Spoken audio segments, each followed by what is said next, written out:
So, man, welcome to the show. I appreciate you coming through. You know what I'm saying, Mr. Gee Bryant, one of my mentors for sure. On, man. He like my younger old head. You know what I'm saying? He's younger than me, but if you go to the bank, it's gonna say different. But so what you got going on, man? Introduce yourself to the people. Hey, man, Gee Bryant, aka Mr. 28 Days. I'm the creator of the RI 28 Challenge. If you haven't heard of it, go to result28days.com. Sign up for the next challenge. Owner of the Loft Athletic Club in Atlanta, one of the most popping gyms in the city. Got a couple other things going on that I own off the record. Just an entrepreneur in general. My boy David Shands, super entrepreneur right here.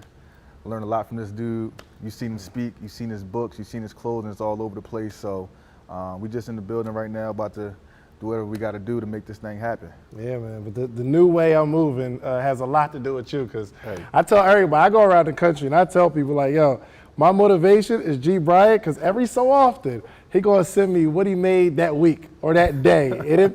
It's straight motivation, and I think, I don't even think you could do that with everybody, because some people hate like, oh, now he being arrogant, and I appreciate the push. So.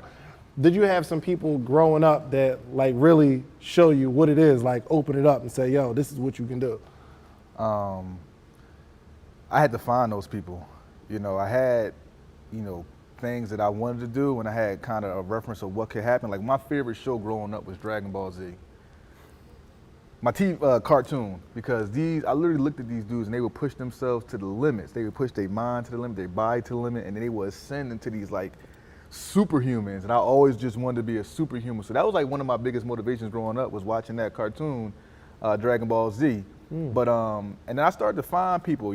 I didn't necessarily have anybody show me what could happen. When I started to personally develop and I had my first awakening period, things just started to come to me where I said, there's an abundance out here and there's something I could do more with. And then every single time I would find somebody right at my level, or right at the level that I wanted to get to at that point, and I would say, okay, this is what I need to do to get to that level. And I didn't have no problem asking somebody. Like if you were doing better than me, I was never a hater. I would ask you a million questions until you told me, yo, stop talking to me. You see what I'm saying? You said something about an awakening period. What's that? Man, an awakening period is just when it usually happens where you're going through something during a low time or a depression or something like that, where you just know it got to be something different for you, and you just know the way you've been going, it's not going to get you where you want to go. So I had my first awakening period, I would say around age 21, 22, around that time, and my life was just up and down. And I literally just sat down and said, your life is up and down, not because life's up and down, because you're up and down. You know what I'm saying? Like I was halfway in, halfway out with a lot of stuff, and I was getting halfway in, halfway out results in life. And I was trying to blame everything, and I just had to have a period of awakening and saying, you know what? Good or bad, whatever's happened to me in my life, I take responsibility. And that was the first and one of the most biggest things that happened for me, and then that led me to my first book, which was The Power of Now. That's the first book I ever read in my life at age 23. How old were you? How old am I now? You were 23? That's my first book I ever read in my life, age 23. And through high school, I was very intuitive, so I could read a little bit of a book, read the back, do a book report or something like that, but I never really read a whole book and really got into it on my free will. So that was my first book I ever read. And it just talked about the presence of just being, the importance of just being present, and understanding the current moment for what it is. So at one time I was like, you know what, I'm broke, I done did some dirt, I done been up and down, I have nothing, and I am perfectly okay with that. Yo, but nah, because some people will say, yo, you got to do the affirmations. Even if you're broke, you're supposed to say, I'm not broke, or I'm rich, I'm wealthy. No, you need to accept the fact that you're broke first. Right. But then there is a power in still walking and thinking in abundance. And that's something I always did as well, is I knew I had skills. I knew there was a certain power in me, a divine power in me that I had to think and move with. But you do got to accept your current position. That's not be oblivious that you're broke now. You can't be running around signing, and you can't just be doing affirmations and not doing no work. You can't be praying and expecting a blessing without doing no work. So there's different ways that works. You broke, you can think in abundance. Be broke, do the work, think in abundance. Be broke, do the work, think in abundance. Make a little money, do the work, think in abundance. Make a little more money, think in abundance, do the work, make in abundance. Start making a lot of money, do the work, think in abundance. Have abundance, keep doing the work, think in abundance. Boom, that's how it works. But you got to accept you're broke first. You got to accept that you got to accept responsibility. Yeah. No blame game. And you know what's interesting too, because when you first came in, like you're a 7-figure guy, you running 7-figure businesses, but I could sense that like you're frustrated with that. You're like, yo, like where's the 9 figures at? Like, like it's crazy. So like your formula is actually me seeing you live it. You like your level of broke might be 7 figures because you're seeing 9-figure people. You about to do the work. You're still thinking in abundance in terms of that 100. Exactly. That's crazy. And just from an income perspective, once wherever you are, whatever you get your result from in making money, you know, if you get a result doing things a certain way and you get to a level of income that you are satisfied with, or you feel like, oh, I'm making this amount of money, do know that to get to the next level, it's going to be the same things that you did, but it's going to have to be done a little differently. But it's going to be like the same base of disciplines and principles that you did. What happens with a lot of people is they'll get to a certain income level doing things a certain way, and they'll try to do things a different way, and try to maybe do some things that didn't even get them there, and then that's where it starts to come back down. But you have to keep the same disciplines and keep the same principles, and just understand how business works from then on out. My frustrations, I don't have frustrations, so to speak, with 9 figures. I just know it's possible now. Once you make the hardest thing to do about making money is to believe that you can make a certain amount of money. Once you believe and you put the necessary steps in place, then it's all about doing more of what got you there.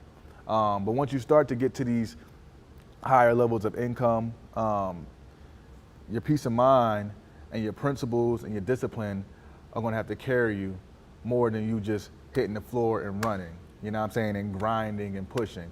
But starting out, you really got to grind, you really got to push, you got to be a one-man band or a one-woman band, and you have to start to take those levels of business and understand where you are, who you need to connect with, who you need to hire, who you need to be involved with, who you need to network with. Very touchy subject there, don't network with everybody, but who you need to network with, the right people, to help you get to the next level and make sure that everything is beneficial for everybody. You ever heard that quote? Help enough people get what they want and you'll get what you want. So start thinking in that mindset. I know you have some pretty powerful relationships, but you weren't always a pretty powerful guy. Like it's easy for you now to find somebody who's successful to collab with or whatever, but you weren't always that way. So how did your circles start to grow and how did you get to that point?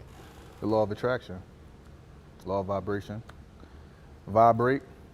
Something will match your frequency wherever you are. So whatever's matching your frequency right now, that's where you're at. So if you're attracting $2 people, you're vibrating at a $2 level. If you're attracting $500 people, you're vibrating at a $500 level. The law of attraction is what works before then is, you got to work on yourself. And it's so easy to say, and I'm gonna give you guys this scenario, right? Because I had to talk to somebody about this the other day. A doctor, right? He's a pretty high-ranking individual, would you say? Yeah. Someone asked me, how did what you created come about so fast? How did you get these relationships? How do you get these businesses? And they say so fast, because where I'm at right now, I started about 4 years ago. And I'm like, well, if you go to school for about 4 years, 5 years, 6 years, you can get a doctorate degree, right? You can become a doctor. You can be a very high-ranking individual if you study something for 4, 5, 6 years, master's degree, doctorate degree already. And people were like, oh my goodness, you got a master's degree, you a doctor. Imagine if you became a doctor on your own, but it was just on your own shit. What if you just studied for 4 or 5 years and worked on yourself? You made yourself a doctor of yourself, just a doctor of whatever you were trying to be involved in. See, school sets a precedent of what can happen if you study for 4 or 5 years or 6 years. You get a degree, you become an expert, you become a doctor, you become a master.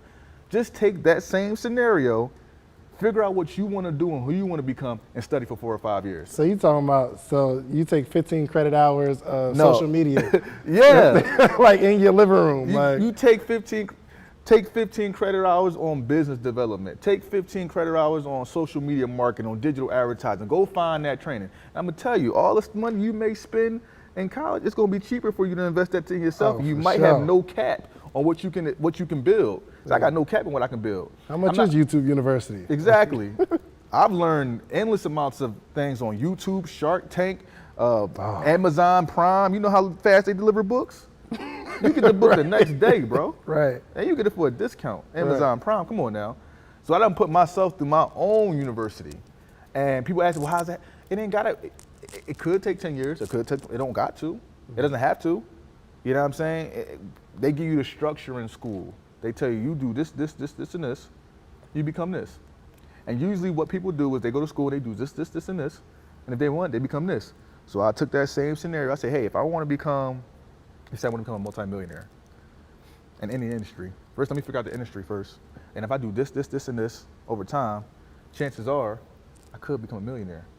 The only problem is there's no guarantee. See, you kind of got a guarantee in school, like if you do this, we're going to give you the stuff. There's no guarantee, and a lot of people get scared because it doesn't know. I could do all of this work. And not get your doctorate. Right, I could still be sitting here like, yo, what's up? Right. So I got to do some 4 or 5 more years? I'm out of this.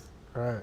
You know, but you got to be willing to put yourself on the line and have that possibility for $1 million and that guarantee. But how do you do that though, man? I mean, you have no idea what's at the end of this road. Like you go down this journey 4 years, 5 years. And like you said, in school, they'll tell you if you do these requirements, these checks in the box, you'll have your degree. Now you got to figure out what to do with it, but you'll have your degree. Right.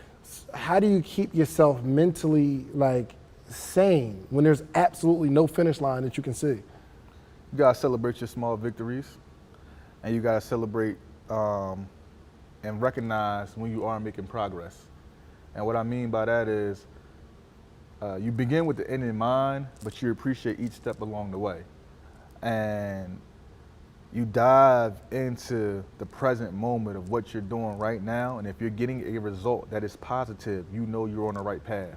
There has to be some, if you're doing, let's say you're doing the work, you're not going to get the big cash out, but if you're getting something small, if you're seeing something change, even within yourself, within your income, if you're seeing these small daily improvements equal long-term results. So with me, I started to see progressive, and I worked so hard. Like I would work. Anything not in alignment with what I had to do, I was working. And I knew there's a law that I live by laws, man. These laws, you can't beat them. You reap what you sow. And I know I was sowing. Right. But the thing about it is, you know, what happens a lot is good things rarely come on your time. Good things come, you know, sometimes at unexpected times. You get a direct result for something bad.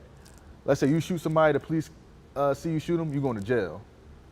You do something good, like you plant a garden, that garden might take 3 months to grow that fresh food. You might write a book. That book might take 3 years to become New York Times #1 seller. It never happens on your time. To go to the Super Bowl, the team has to practice day in, day out, beat everybody, then they become Super Bowl champions. So you have to have that, you have to live by laws. Laws don't lie, you know what I'm saying? But you gotta be real with yourself and understand, am I really doing everything I can do? Because the game's not for everybody, and if you really don't want it and you want somebody to give you something, that's nothing wrong with that. But if you really want this, you have to trust and believe and have that shift, like that true paradigm shift that it is possible. And the reason why I always knew it was possible to do whatever I wanted out here, because we are dealing with human beings out here. There is no astronomical force of people that have done things before me. They bleed, they sweat, and they breathe. If I bleed, sweat, and breathe, there's no way I'm not gonna go out here and see what I can get. Period. Yeah. But so take people back to 4 years ago, whenever you were at your lowest point. Right. Because I think that's important for people to know, because now they see you with the chain in the car and the loft and the businesses and stuff like that.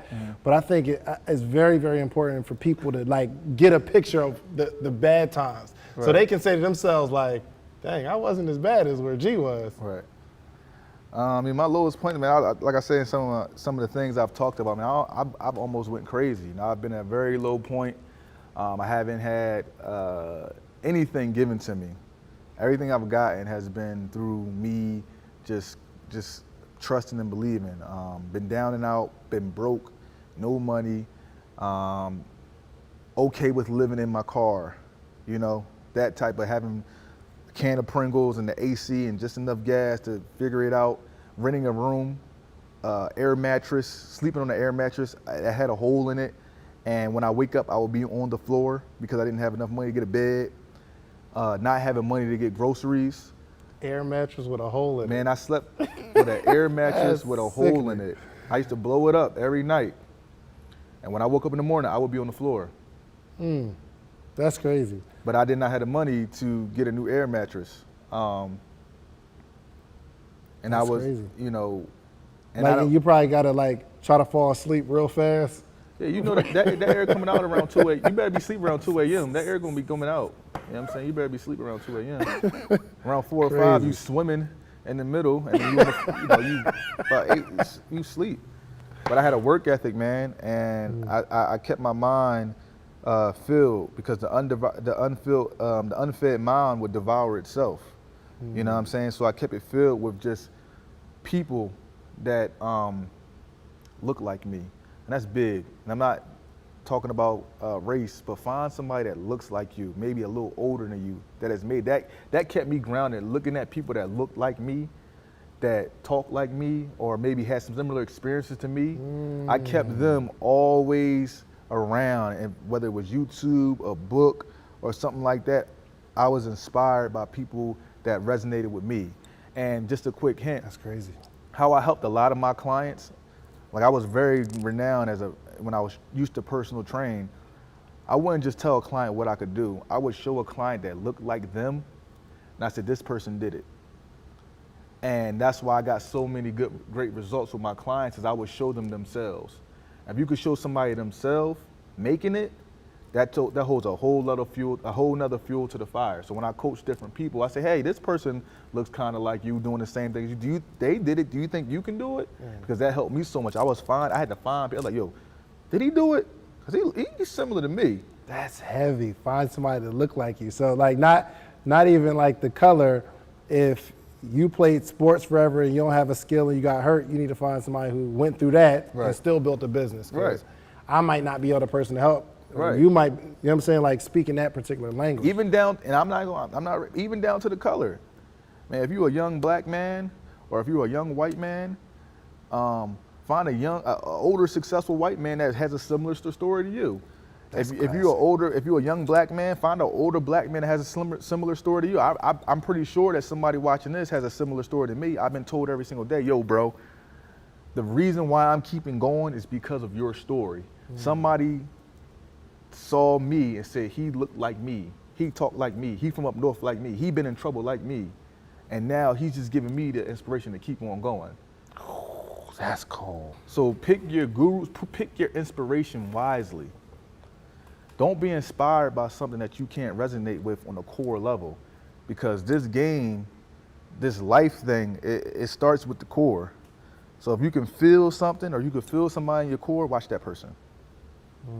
And another thing about inspiration, once you're done being inspired by a person, don't watch them anymore. Say it again, bring that back. Once you're finished being inspired by a person, because it's gonna happen, don't watch them anymore. Why? Because it's time for you to now go ahead and write the story that you need to write. You're done reading the book. Now it's time for you to continue to put all your focus into writing your story, because one day, that person you were inspired by, you might be collabing with them. I love it.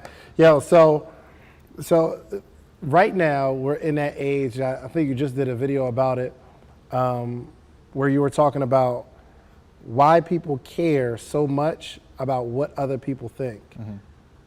Why is that? Why do people care what other people think? More than ever, we are in a perception-based society. Everything runs off perception. People want to have this cool, this pretty, but they're not willing to look uncomfortable or voice their struggle. And right now, where everything is so in a box and tap and watch, people want to make sure that when somebody sees their box or their tap and their watch, that they're all put together. The makeup's on, that they're clean, and the understanding of what really separates you from other people is your unique story, and you putting yourself out there and actually not caring what people think about you to a certain extent. In this entrepreneurship game, or in this life game in general, the top, from history all the way to now, they really haven't cared what people thought about them while they were on their journey to doing what they think was best for them. If you're not harming anybody, if you're not harming yourself, if you're not doing anything illegal, you have to have this oneness in you, this confidence in you where you know beyond a shadow of a doubt that what you're doing is okay and it's going to take you to the level that you want to get to. So what other people's opinions aren't really opinions about you, it's opinions that they have for themselves, and don't let other people's opinions be your reality. And that's what happens to a lot of people is other people's opinions have now become the reality. So now you have to fit yourself into reality that you have made based on other people's opinions. So am I being cool enough for the opinions? Am I presenting myself well enough for the opinions?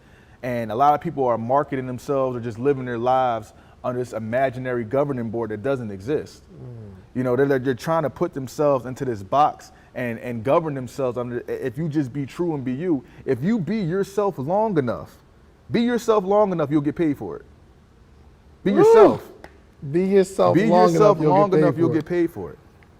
Be yourself long enough, you'll inspire some people. Be who you are long enough, you'll get what you need out of life. If you put yourself in that box and you're not true to yourself, because one thing you got to understand is when you govern yourself off the opinions of others or you care what people think, you still got to go home and face your real self. You know what I'm saying? If you keep putting on this display for the public and you care, and when you go home and you don't like the person at home, or you like the person at home more than you like the person you're displaying, there's no balance there.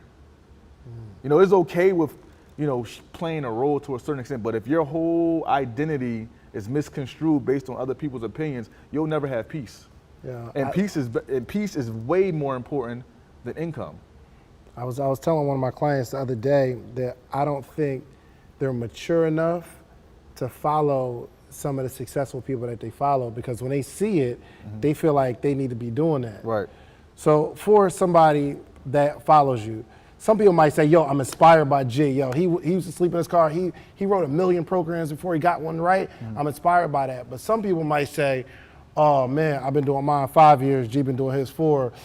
It ain't working. So I told my client, you're not mature enough to follow those people. So you need to unfollow the successful people that when you see it, you feel a certain type of way. And I can't tell you what you're feeling, but you know when you see somebody, like you're a low-key hater on the inside. You hate a little bit, right?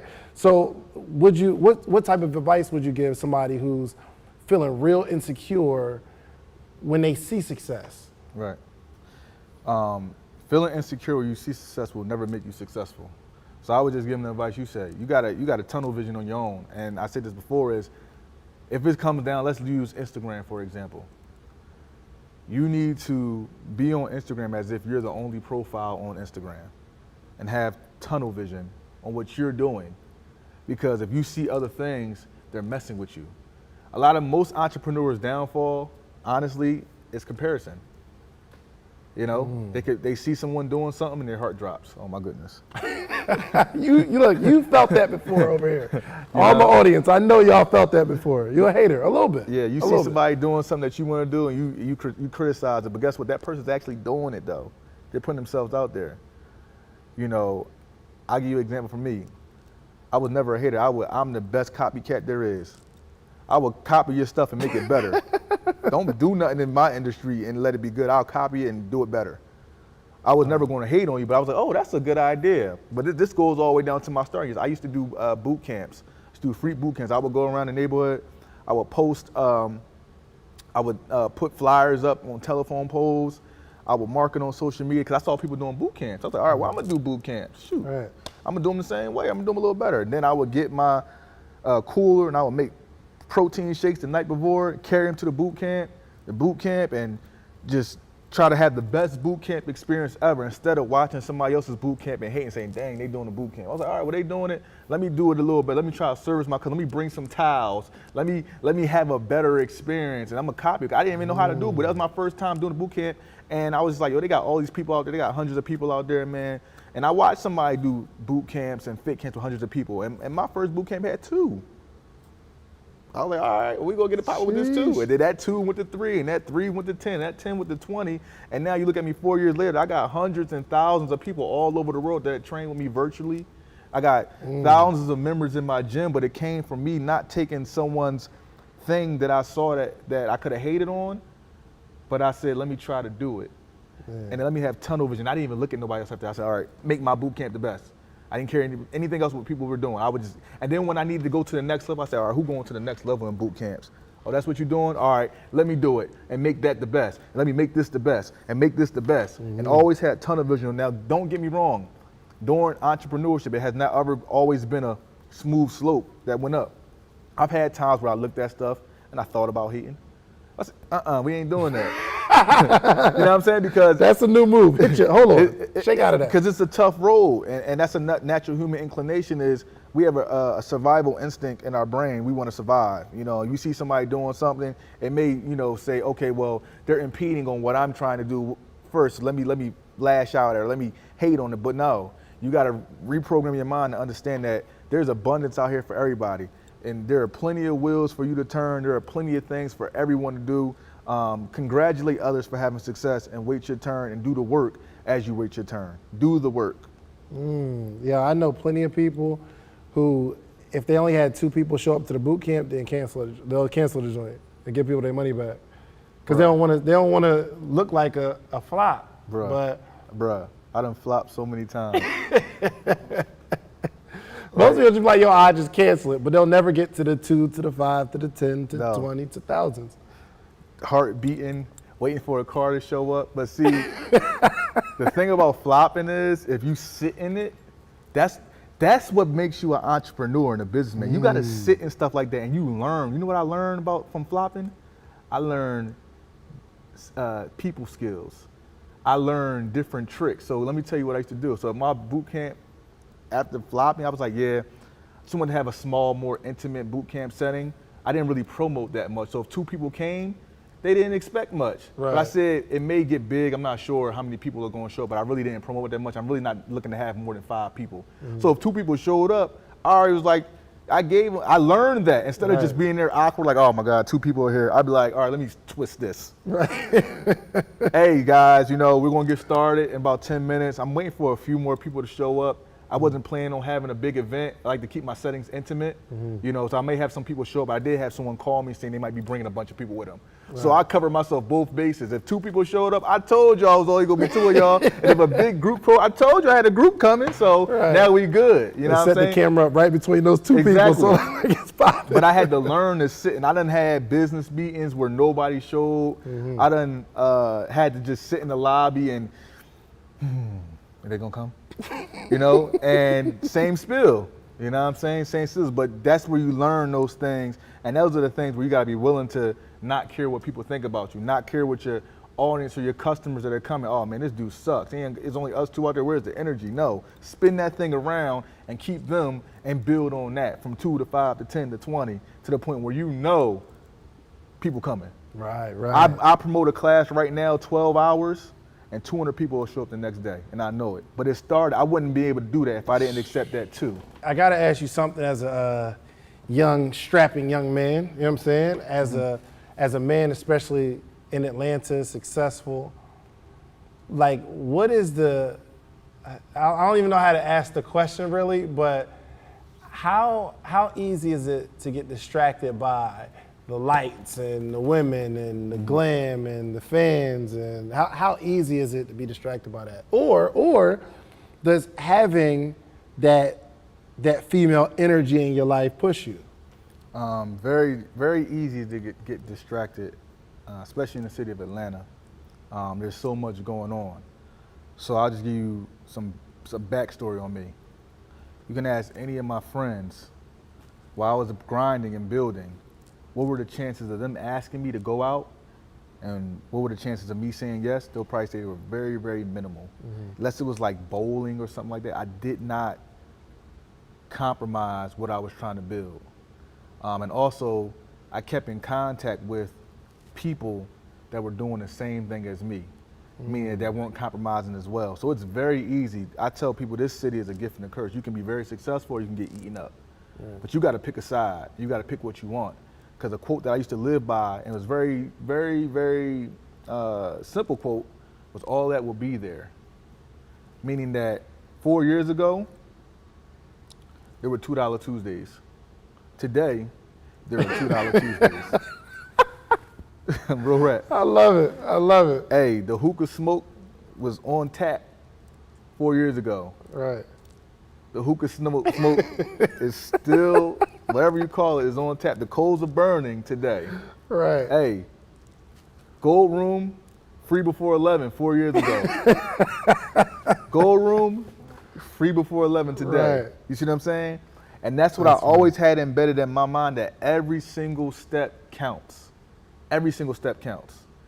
And you can move fast if you don't miss steps. But people want to miss steps. Oh, you gotta break that down, because that was one of the first jewels you ever taught me about missing steps. You gotta break that down. People miss steps, man. You can't miss steps. And you can't have 1 foot out in the water and 1 foot in the sand and expect to get wet.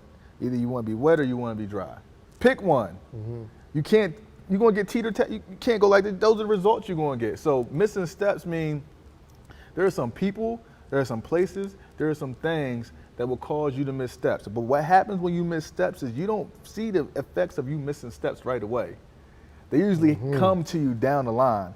So you may think you're doing all you can do and spreading your energy in different ways and doing this and doing that and still working on your business, still working on your life.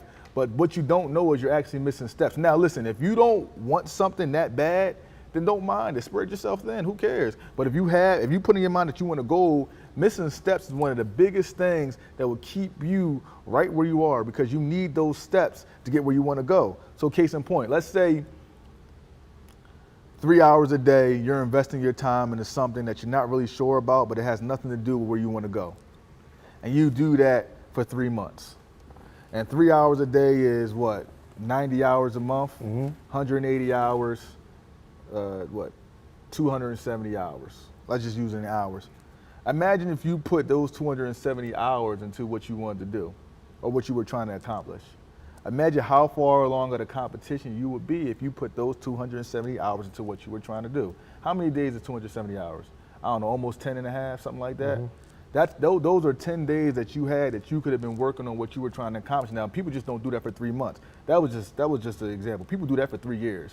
And then now you're getting into how many years have you wasted missing steps. Wow. And you wonder why your competition is ahead of you. You wonder why everything is not going how you want it to, because every single step counts in this game of entrepreneurship. Every single step counts in this game of life. We're trying to be a better person. I can't miss no steps. Me and Dave, we joke all the time. He's like, "What you doing?" I said, "I'm about to do this." Oh, you said you missing steps? I'm like, "Nah, I got it together. I got it." Now listen, but you about to go miss some steps? Yeah, you could be a human. Now, I'm not saying you got to be a robot, but I am saying watch your steps closely and watch who you're involved with. Watch your relationships. Sometimes you're in the wrong relationship for where you're trying to be. Your relationship will have you missing all types of steps. You ever spend 12 hours arguing and another 12 hours thinking about the argument? You done wasted a whole day. You see what I'm saying? You done missed major steps. If you don't have that type of relationship that's going to get you where you need to go, then that relationship is not for you, especially if you're a person that's striving for something great. Your relationship needs to boost you and not keep you stagnant. So you don't want to be missing steps. Sometimes you might have to let that person go, let them get their steps together, you get their steps together, y'all come back, and then y'all step in the name of love. You see what I'm saying? I love it. Flip side, what can the right woman in your life do for you? The right woman in your life can catapult you to where you need to go faster. Have that woman that's your number one fan that's willing to help or willing to do the things that are going to help you as an entrepreneur take a little bit of the load off. And it may not just be with your business. It may just be something that they do that they know you need help with. Maybe some balance, maybe some peace of mind, maybe just running a bath. When you about to work, hey, take this 20-minute bath and then get to work, And also you reciprocate that same things to her, what she needs for her growth wherever she's trying to go. You know what I'm saying? So the right woman in the right situation also will keep you out of missing steps, because a lot of days as men, we might think, oh, let's just go take this night out real quick. Let me take this night out with the fellas, And there's nothing wrong with that, but what if you got a good woman at home that's supporting you, and you guys can have that night, and you can, build towards something else while building your business, or while taking your business to the next level, instead of going out, maybe potentially getting drunk, and then potentially being hungover the next day, and then potentially done miss, 2 days where you could have been with your woman, and y'all could have spent some time, and maybe you just, took off about 12 hours, and you got back to work, and everybody's happy, and you guys are building something, and you have some foundation about you.